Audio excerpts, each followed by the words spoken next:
All right, friends, I want to give everybody a quick update on my upcoming humanitarian landmine removal mission to Ukraine. So the mission's a go. With the donations that I've received so far, I was able to purchase plane tickets last night. So I will be flying in at the end of this month to start getting to work. And with Tip the Spear landmine removal group. Yeah, it's only one guy going over, but kind of catchy name. I like it.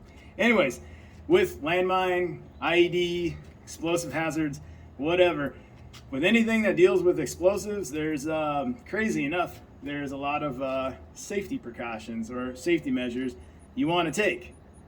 Makes sense. With the donations I've received, I've been able to start to get some safety items that are going to make this trip a lot, well, safer for me. So the Chea version 1 mine detector. I've used this a lot in Afghanistan. This thing is like it's kind of like a natural extension of my right arm, which I don't know if that's a good thing or not, but I've definitely used it a lot. So, but the Chea version 1, obviously you can see why it's important. All right. So I got this little guy. It extends out to about 10 feet. And what it does is I can grab, release, which is super important, and a bunch of other, I guess, functions that this thing does. But what it allows me to do is I like to explosively investigate sometimes. So if I get to an area that's real sketch and I don't want to put my body up there, I can actually put a block of C4, dynamite, TNT, whatever on it.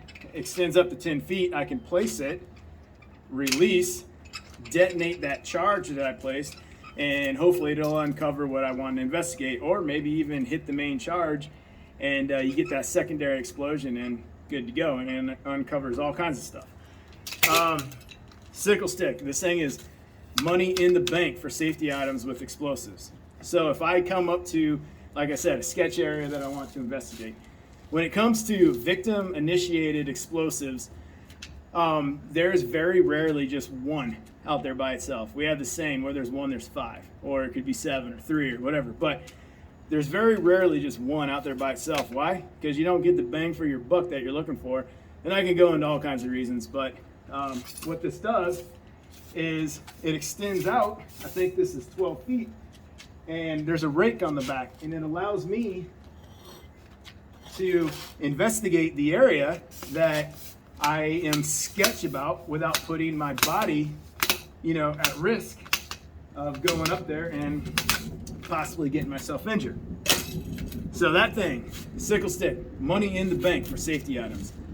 Then I got my IED probe right here. This thing is, I'd call it my lucky IED probe because I've had it ever since I was brand new Green Beret. Been on every mission, every deployment to Afghanistan, South Central America, except for that one time in 2010, the old, the wrong step time.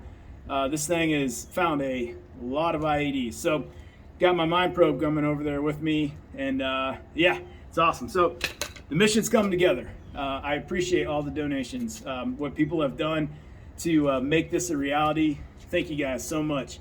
Continue spreading the word. I'm still looking to get another mine detector and a cheap but reliable vehicle to get around Ukraine in, and cost of diesel and stuff like that. But continue spreading the word on the fundraiser. Stay tuned. The mission's a go. Leaving at the end of the month. I'm going to take everybody on the ride with me because it's going to be fun, and yeah, it's going to be a wild ride. So stay tuned and enjoy.